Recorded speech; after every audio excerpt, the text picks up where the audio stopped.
I picked up some really great Bronze Age Marvel books in the dollar bins during a local show, and even a Silver Age book that I still can't believe was there.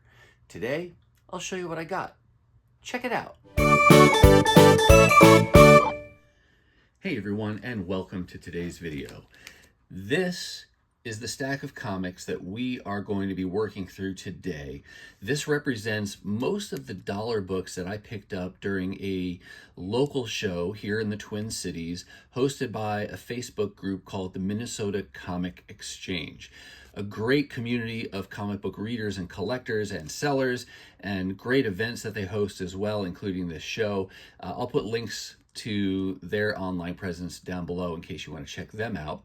But what this stack of books here represents is most of those dollar books that I got from that show.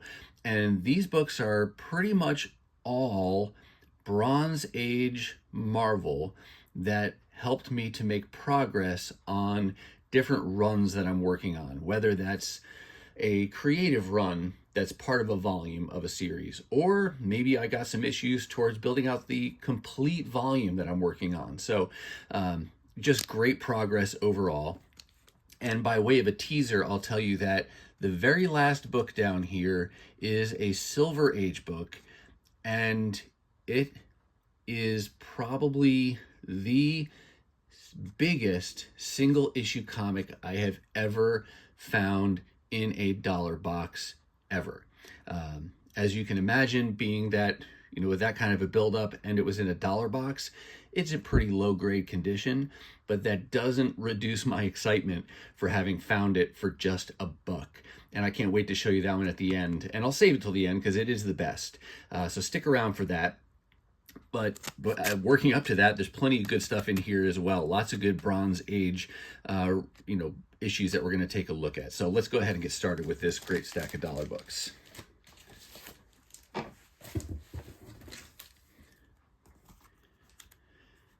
Kicking things off here is John Carter, Warlord of Mars, issue number 2.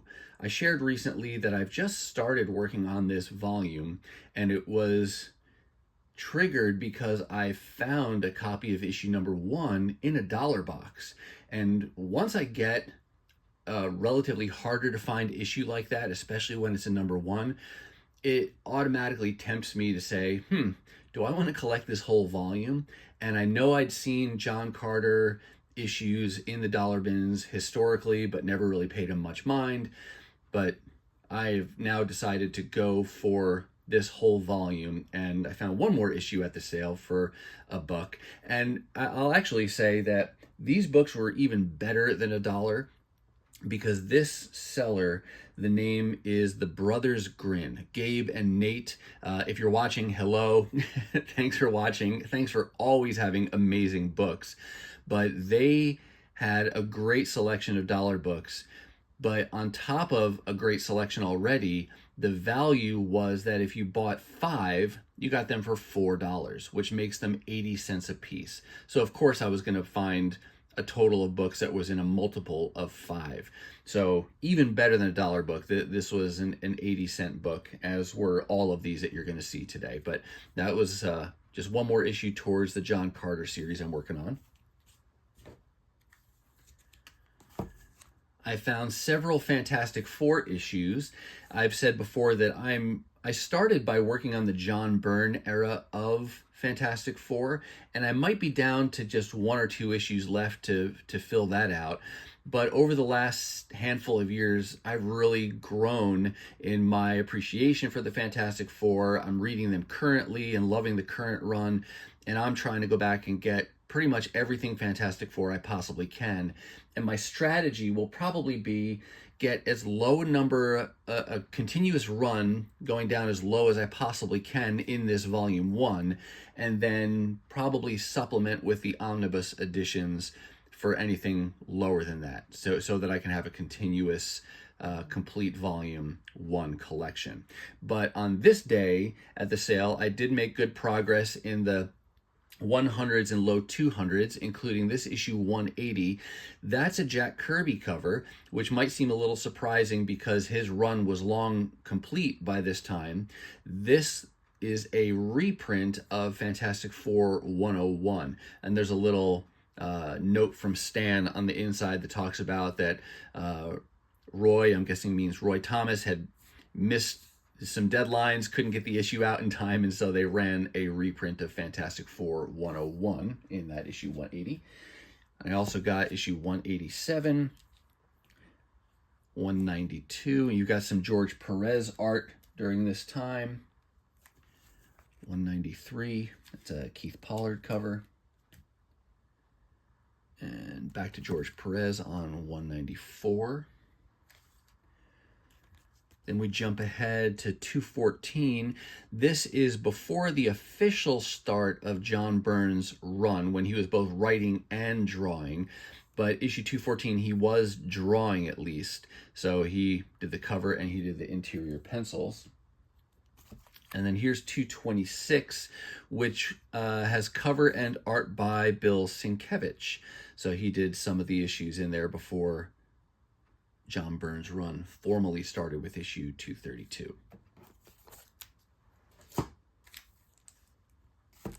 One more Fantastic Four, don't want to skip. This is Fantastic Four Annual number 12. I just grab the annuals when I find them, especially if they're in decent condition, just because I'm a completionist, so I want to get as many things as I possibly can. And this has got a guest appearance by the Inhumans.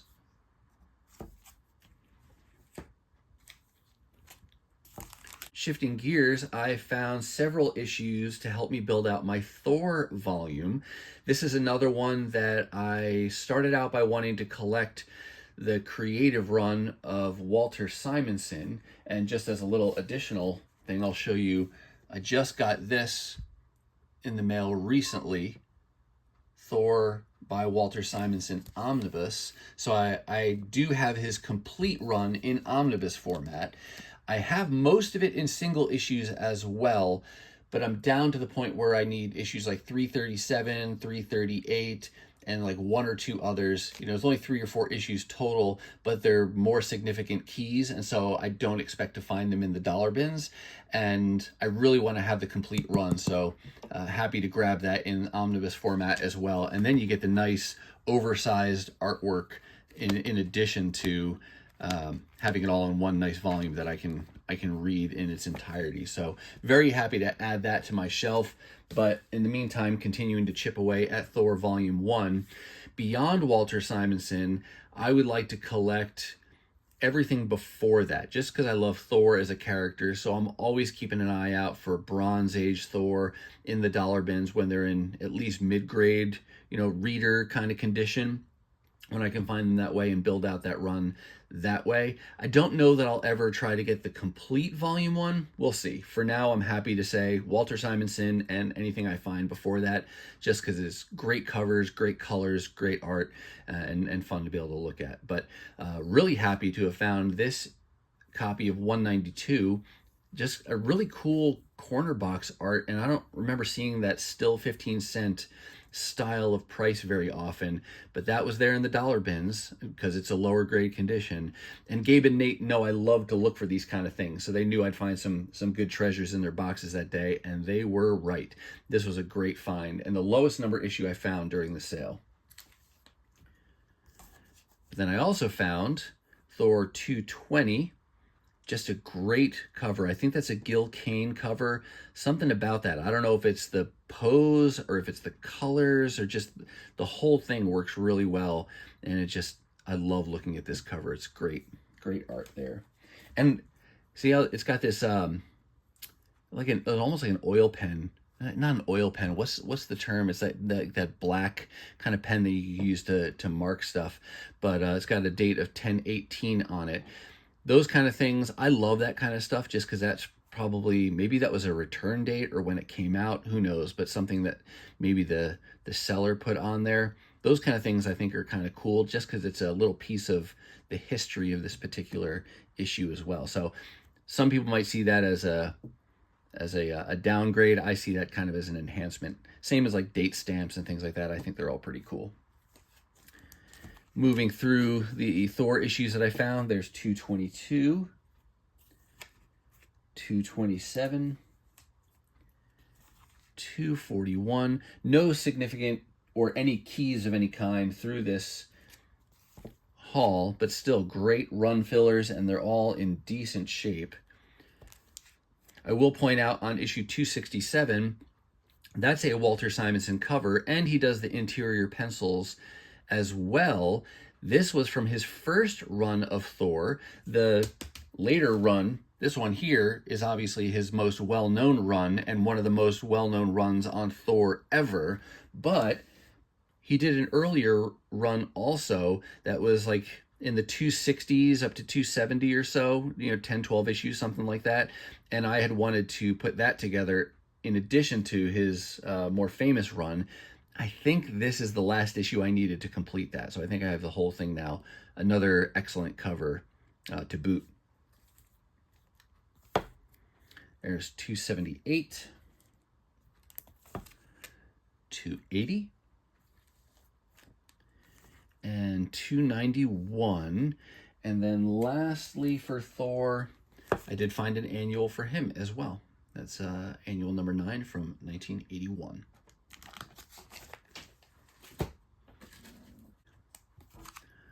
One other title to show you today as far as run progress. This is Captain America Volume 1.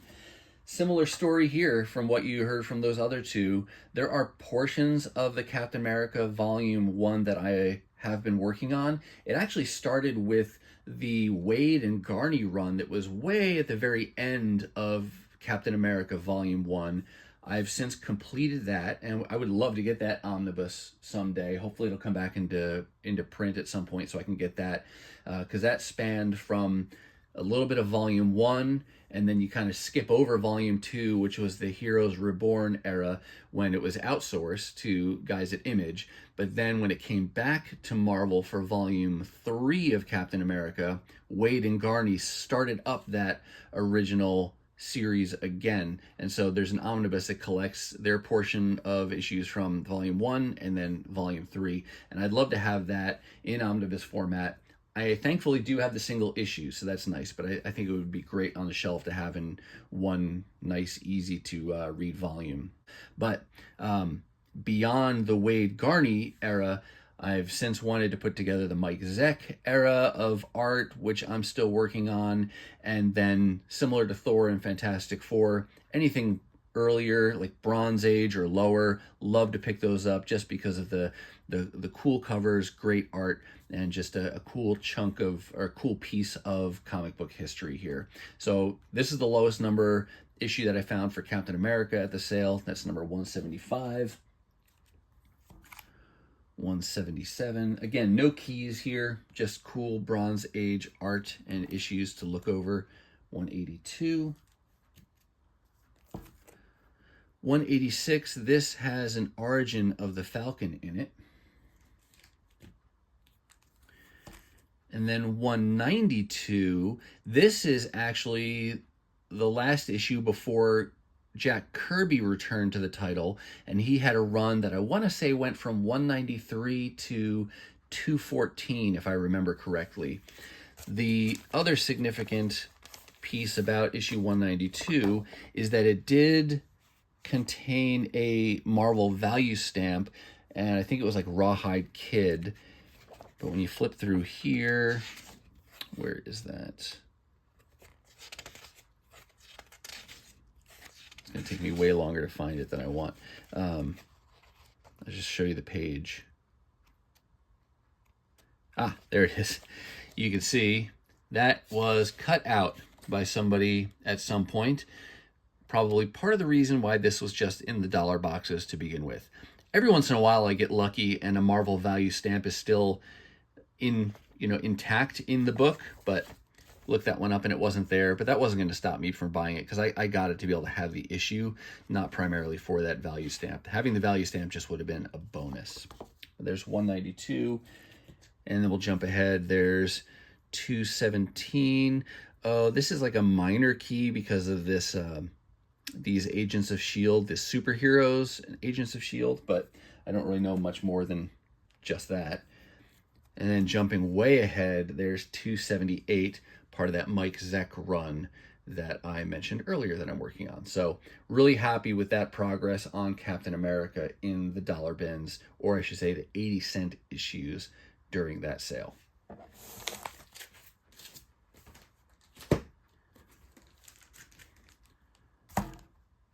The moment has come.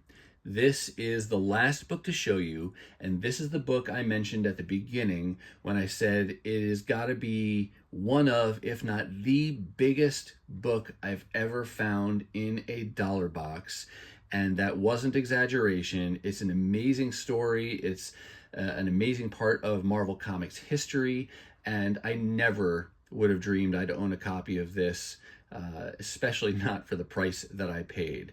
So drum roll, no drum roll. Let's flip this around and I'll show you what it is. Boom, look at that. Fantastic Four number 51. The lowest issue of the Fantastic Four that I own to date, and I still can't believe this was there in their dollar boxes. And I know it was in their dollar boxes. Well, not just physically, of course, I pulled it out of a dollar box, but they put it there because if you see, they kind of have a code for their boxes. So if you take a look here, you see all those black Sharpie marks across the tops of the bags. As I went through the dollar boxes, I noticed that all of their dollar books had 3 Sharpie marks across the top. And then some of their other books had 2 or 1. So they had a different coding system for what books went where. And this one, I don't know if you can see it, is got the 3 Sharpie marks. Now, maybe it's not super surprising that it was in those bins because it is a very low condition book. I am going to take it out and show you though, just because I do believe comics should be read and held, though it does require some very gentle handling at times. But you can see the damage on the front here. It's chipped, it's kind of brittle. I don't know what this darkness is. If that was water damage or if that was, I don't know what got on there, but that's really, really low grade there. You can see flipping it over on the back, you've got this rip in the top right, and there's a whole section of the cover that's missing here on the back. When I open it up, you can see that damage from the cover is inside as well. And you can see as I gently slide that over, it is a detached cover. But that being said, it is complete. And the pages are in relatively good shape, I'd say, given that the cover took the majority of the beating. But I've heard about this story called This Man, This Monster many times, but I've never read it until now when I got this copy of issue 51. And you know, I got to admit, it holds up pretty well. It is a story worth reading. A lot of Silver Age stuff can kind of get corny and just can be a real slog to get through. And sometimes I read them more as a labor of love than out of real appreciation for the story itself or enjoyment of the story itself. But this was an exception. I really enjoyed this story. And we also get the introduction of the Negative Zone in this issue. But it's a good story. You get classic Jack Kirby art. And one of the most famous Fantastic Four stories, especially of the Silver Age, but I dare say of all time as well. And this comes right after those very famous issues of the introduction of Galactus and the Silver Surfer, but just an amazing cover to, you know, on top of everything else. So I love absolutely everything about this. And even though it's in really low grade, like I said before, it is complete, and I was able to read it, and it came in this polypropylene bag here, but this is going to get a nice Mylar and a good you know, backing board and things like that, so that'll be well protected, and definitely a treasure that I'm really happy to have been able to find just period, regardless of the fact that it was a buck. That's just an amazing boost right there, or amazing icing on the cake. So yeah, I hope you enjoyed seeing this book. Do you have any bigger books like this that you found for really good deals and just were blown away by the price, or what you were able to find for the price? And maybe it's in really low condition like this one, but you're super excited to have added it to your collection. If you do, let us know about those down in the comments. But with that, that's going to wrap up this book and this portion of the haul from the local show hosted by the Minnesota Comic Exchange. All right, that's going to do it for me, and that's going to wrap up this dollar haul from a recent show hosted by the Minnesota Comic Exchange. I do hope you saw something that you liked, and if you did, then go ahead and give this video a thumbs up. And if you like seeing content like this, where I show you dollar hauls, 50-cent hauls, really any of the good books I find for great prices, then go ahead and hit that subscribe and ring the bell for notifications so you'll know when I upload my next video. Now, if you're not quite ready for the YouTube fun to stop, I have hand-selected a couple videos here for you to check out. As always, thank you so much for watching, and I'll see you next time.